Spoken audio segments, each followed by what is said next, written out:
일막평온해 보이는 가정. 무대는 크리스마스를 앞둔 헬메르 부부의 거실.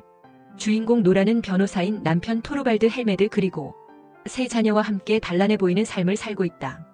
토르발드는 곧 은행 지점장으로 승진할 예정이라 경제적으로도 안정될 전망이다. 그는 노라를 귀엽게 여기며 종달새, 다람쥐 같은 애칭을 부르지만 동시에 그녀를 철없는 어린아이처럼 대한다. 노라는 겉보기엔 명랑하고 단순해 보이지만 사실 과거에 남편의 건강을 위해 몰래 큰 돈을 빌린 비밀이 있다. 그 돈은 이탈리아로 요양을 보내기 위해 필요했고 당시 여성이 법적으로 단독 대출을 받을 수 없었기에 노라는 아버지의 서명을 위조해 크로그스타드라는 은행 직원에게서 빌렸다. 이후 노라는 남편 몰래 절약과 비밀 노동으로 그 빚을 갚아왔다. 이막 비밀의 폭로 위기.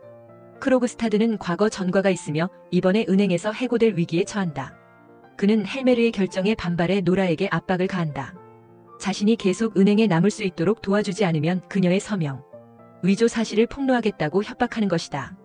노라는 두려움과 불안 속에서 남편을 설득하려 하지만 헬메르는 오히려 크로그스타드를 경멸하며 단호히 해고를 결정한다. 노라는 상황이 절망적으로 변하자 친구 린데 부인을 찾아간다. 린데는 과거 크로그스타드와 연인이었고 그의 갱생을 도울 수 있는 위치에 있다. 그러나 사건의 시계는 이미 빠르게 돌아가고 크로그스타드는 폭로 편지를 헬메르의 우편함에 넣는다.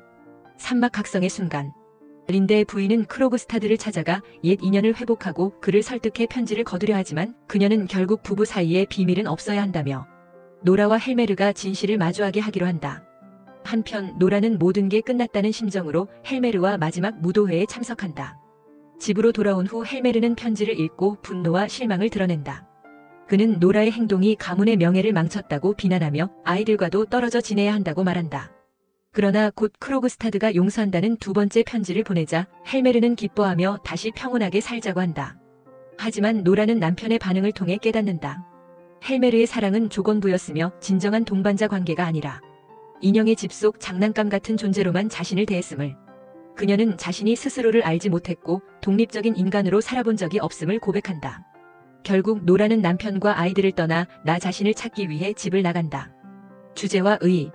인형의 집은 19세기 유럽의 전통적인 결혼관과 여성관의 정면으로 도전했다.